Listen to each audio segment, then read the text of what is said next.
is absolutely wonderful to be Irish, or in my case, Irish American. What's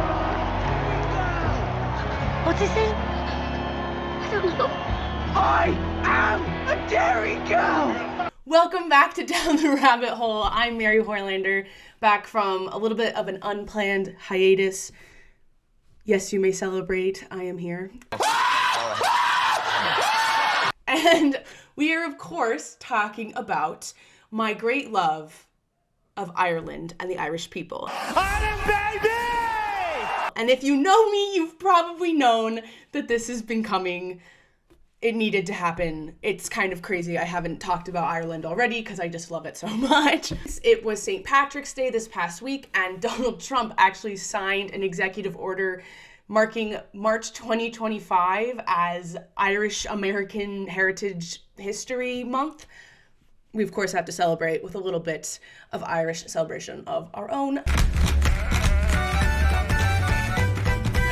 I know I'm not wearing green, but I don't know. I'm not. So, just gonna have to deal with it, I guess.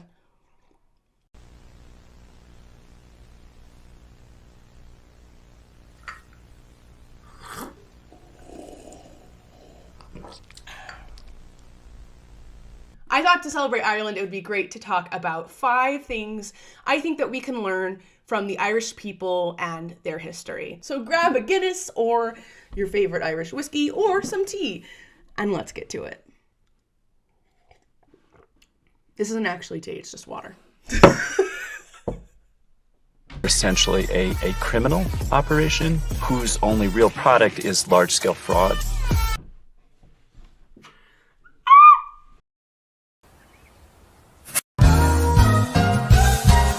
So let's get to it.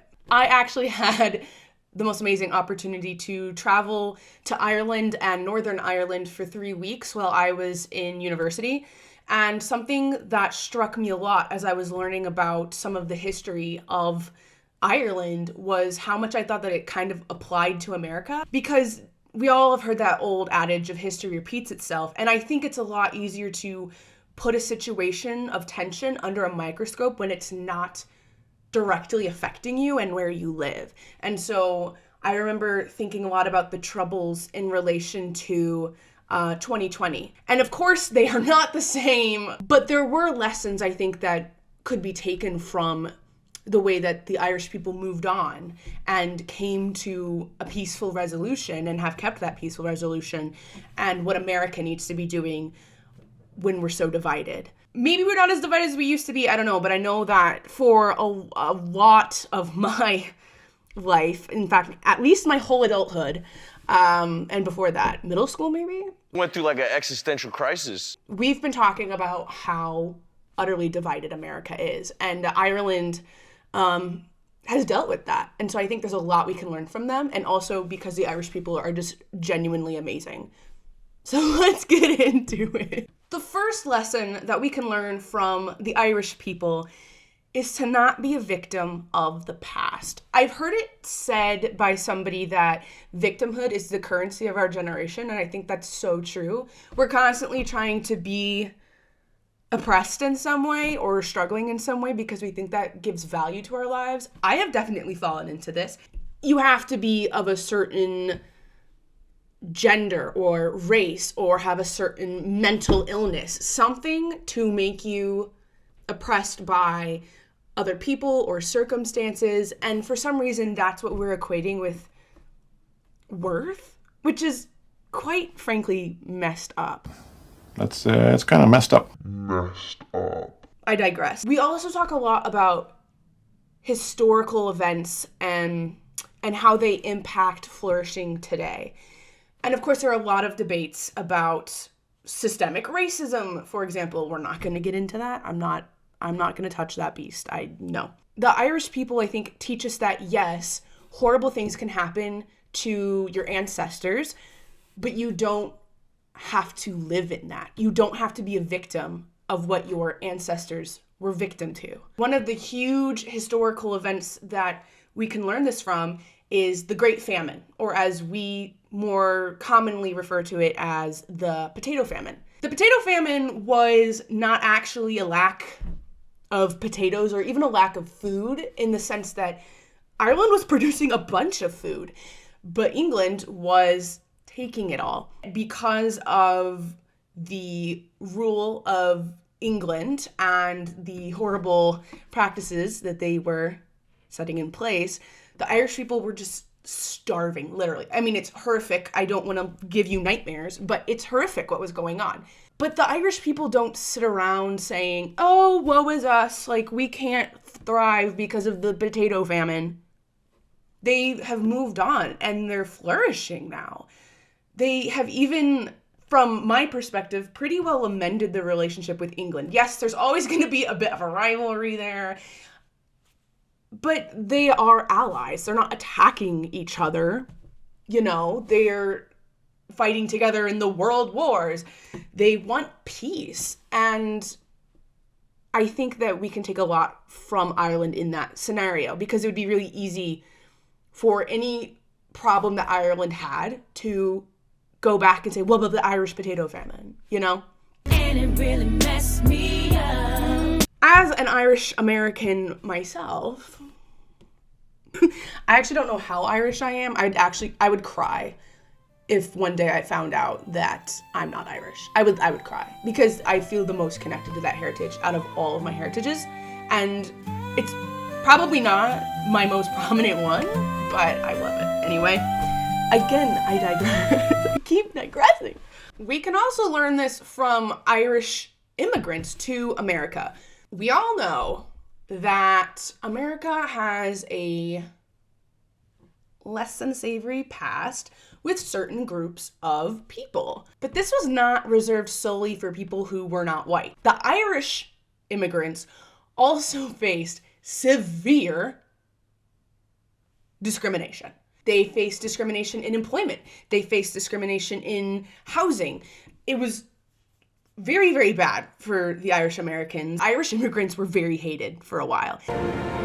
Only a Sith deals in absolutes. Until now you have become the very thing you swore to destroy. I do think that it's interesting that we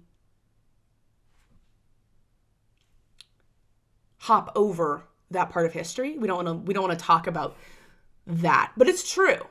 The Irish people were very hated in America for a bit there. And now we're taking over. We're not here just to take part. We're here to take over.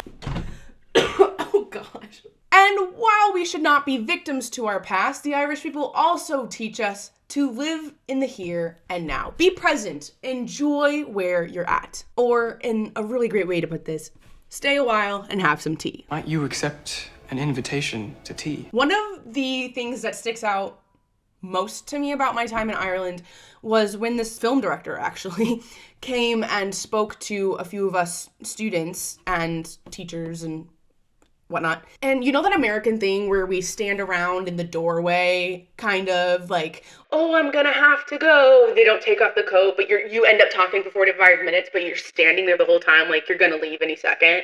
So we were doing that. There's no more tea. That's my tea. And finally, this Irishman just goes, let's get some tea, let's go sit down, let's chat. And I thought that was amazing. I think this is a game changer. We should totally do that way more in America. Why do we act like, oh, we always have somewhere to be, oh, I'm gonna have to go, when you don't really have anything else to do, but you just feel like you have to go. Stay a while. Have some tea. Enjoy some company and conversation. Have a good time. Just joke around with your neighbors. Just live in the present and enjoy it. However, this brings us to lesson number 3, is that this doesn't mean that we can't celebrate and honor our roots. One of the really cool things happening in Ireland right now is that they're making a very concerted effort to preserve their native Irish language. It's actually, I really like it. It's a beautiful language. Spelling is definitely strange for English speakers, but I love it. Anyway, for example, on public transit, signs and announcements are written or made in both English and the native Irish language because they don't want it to die, and they shouldn't want it to die because it's beautiful and it's wonderful and it's a part of who they are. It's a part of the rich culture and history of these amazing people. So I think it's really cool that they're not a victim of their past. They're living in the present, but they're also still celebrating their roots. And all three of these things are possible at the same time. I think that's one of the other things that we fall into in America can be, we make one aspect of our identity our entire identity, or an aspect of history our entire identity. Maybe not quite entire, but it is possible to honor where you came from without still living in that time. And I think that that is a nuanced state of being and living that has kind of been lost in our culture and that we need to bring back. The idea that I am proud of where I came from, but I'm not there anymore. My ancestors came over from Ireland and were horribly discriminated against and hated. And I can honor that that is my heritage and that I come from, you know, a really tough and devoted people while still acknowledging, cool, they gave me the tools that I need and I'm going to celebrate the roots that I came from. I'm going to celebrate the Irish culture that I came from, but I'm not going to stay stuck in that mindset of people hating me and being against me. I don't know if I got that across very well. I think it's a nuanced thing, but it is really cool to me. Sort of adjacent to all this, I think, is lesson number 4, is to work for a strong community of peace and prosperity and joy together. The Troubles were a really horrible, horrible time. For those who don't know what the Troubles are and the history of it, this is going to be a very brief explanation, and there's much more to it than I'm going to say in so many more details. But the gist of it, England came and colonized Ireland, and the Irish people were not happy about it because of things like the potato famine. Kind of like America, you have the patriots and the loyalists. In Ireland, you have the people who want a free Ireland and the people who are big UK supporters. Generally, this was split over a religious divide. The Catholics wanted a free Ireland, and the Protestants wanted to stay under English rule. I want you guys to give me examples of things that Catholics and Protestants have in common and things that they don't have in common. Let's start with similarities. Oh, this is actually quite hard. Anything at all, a small thing even. Oh, I'm actually drawing a blank here, to be honest. Someone else, a similarity. Yes. Protestants are British and Catholics are Irish. So that's actually a difference. Quite a big difference. If that's okay, we can write that down. At the end of the Irish Revolution, the circumstance that remained was 2 separate entities on the island of Ireland. You have the Republic of Ireland, which is one country and is the majority of the landmass, and then you have Northern Ireland, which is still under English rule. The Troubles then happened because there were people, you know, in both countries who wanted a unified free Ireland, and then you had people who did not want that, who wanted Northern Ireland to stay a part of the UK. This caused a lot of violence. There was a lot of Catholic Protestant hate. There was this horrible event called Bloody Sunday. There were car bombings. There were bombs sent in the mail to London. It was really, really awful. There was a really big push both in Ireland and Northern Ireland, and even from people like President Bill Clinton of the United States, to bring peace to the Irish people. And they have that now. It is actually fairly recent history. I believe in the 90s was when the treaty was signed. This is not to say that relations in Ireland between Catholics and Protestants, or free unified Ireland people versus UK rule Ireland people, are perfect. They're not, but they're so much better. There are so many great strides that have been made and are still being made today. Ireland is largely a peaceful country. Couple of countries, actually. One of the stories that really stuck out to me in Northern Ireland was this woman talking about how she's Catholic, but that between the Catholic and Protestant churches in that village, they would work together to help the other celebrate their worship services. So for example, when someone at a Protestant church would need help having someone go and do a reading at their service. Even though she's Catholic, she would go and do that reading. Because at the end of the day, we're all Christian, God-fearing people. Let's be unified. Let's worship together and love together and be a peaceful, joyful, prosperous community together. There are so many people in both countries working to continually better the relationships between Catholics and Protestants. And I think it's so beautiful. And it's something that we need to be both wary of and appreciative of as Americans in such a divided culture. We have seen violence as a result of some cultural divides between us.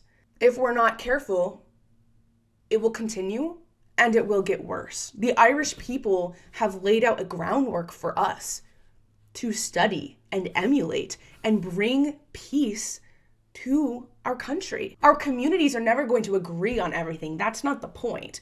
The point is not to be a homogenous, all the same group of people with all the same beliefs. It's never gonna happen. America is a melting pot. The world is a melting pot. But what can happen is finding and celebrating our similarities and respecting our differences. Now, there are some issues, of course, that people are never going to, what's the word?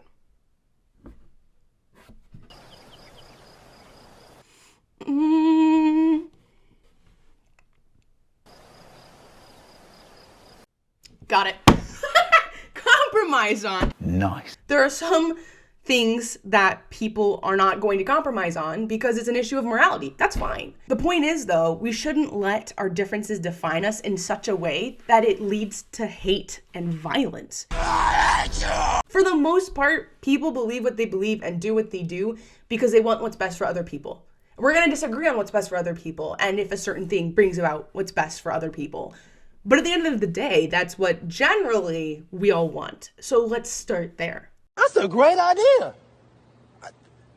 I'm with that. It's harder to do this if you stay bitter about the past. So don't be a victim of the past. Well, I get it. It's very clever. Thank you. How's that working out for you? What? Being clever? Great. Keep it up then. And finally, of course, lesson number 5, find cheer, be hospitable, and embrace the joy. The Irish people are always down for a good laugh, so incredibly hospitable, welcoming to and accepting of all. Everywhere you're going to meet with people, they're like, do you want some tea and biscuits? Let's have some tea and biscuits. Just constantly giving, even when they don't have a ton to give. Generally, that's the culture. And I think that's so beautiful. That's what it is to be a good neighbor.